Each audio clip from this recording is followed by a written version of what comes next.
क्या आपको मेल होने के बाद भी ऐसी कंडीशन हो गई है कि जिम जा रहे हैं, एक्सरसाइज कर रहे हैं, डाइट कर रहे हैं, लेकिन फिर भी चेस्ट टाइट होने की जगह और भी पफी हो रही है? क्या आपको भी लगता है कि आपकी नॉर्मल मेल चेस्ट से थोड़ी सी अलग चेस्ट है? अगर हाँ, तो ये वीडियो आपके लिए है।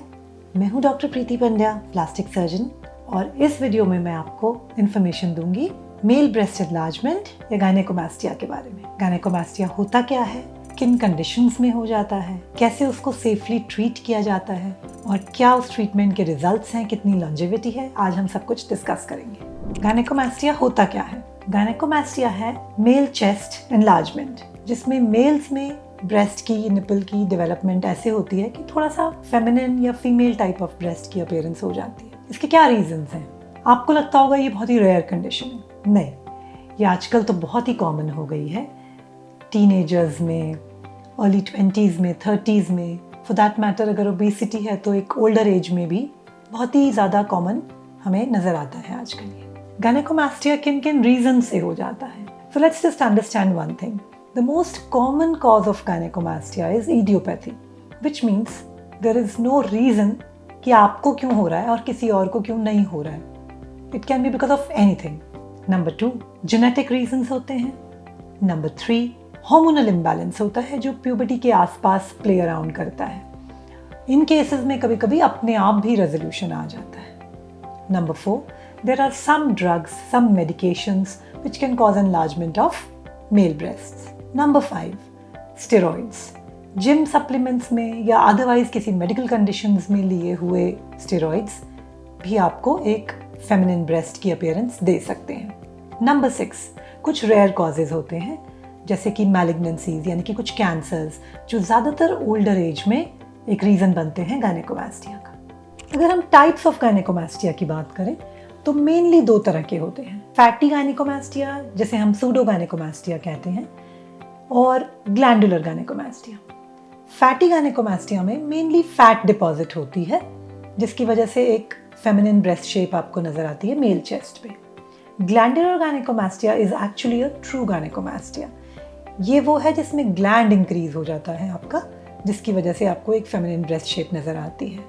ग्लैंडुलर गायनेकोमास्टिया के साइज और शेप के हिसाब से उसकी फर्दर ग्रेडिंग होती है कि ग्रेड 1 है तो बहुत छोटा है, सिर्फ निपल पफी हो रहे हैं। ग्रेड 2 है तो साइज इंक्रीज हो रहा है ब्रेस्ट का।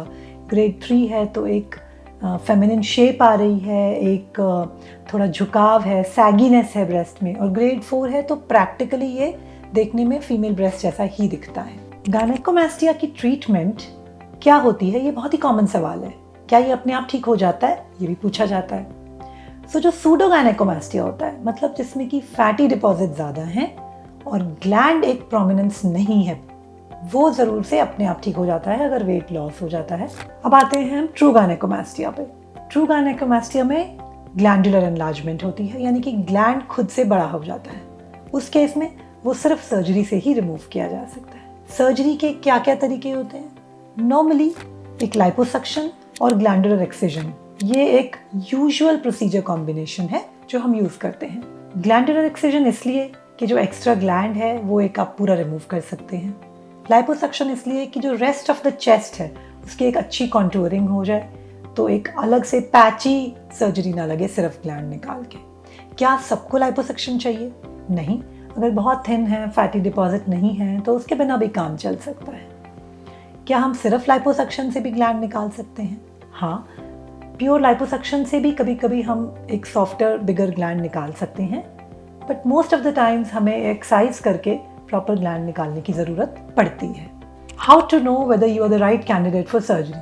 अगर आपकी ब्रेस्ट शेप थोड़ी सी फेमिनिन जैसी हो गई है, अगर आपको एक छोटा सा लंप टाइप निपल के नीचे फील हो रहा है, अगर आपकी निपल्स पफी हो गई हैं या डाउनवर्ड पॉइंटिंग हो गई, अगर आप कपड़ों में कंफर्टेबल नहीं फील करते क्योंकि या तो पॉइंटी निपल्स दिख रही हैं या एक ब्रेस्ट की शेप दिख रही है नीचे, या फिर हम जिम जा रहे हैं लेकिन जिम के बाद इंस्टेड ऑफ शेप आने के ब्रेस्ट के हमारा ब्रेस्ट शेप और भी ज़्यादा पफी होता जा रहा है, इन सब सिनेरियोज में हमको गायनेकोमास्टिया सर्जरी की ज़रूरत पड़ेगी। नेक्स्ट क्वेश्चन ये आता है, क्या ये अपने आप ठीक हो सकता है?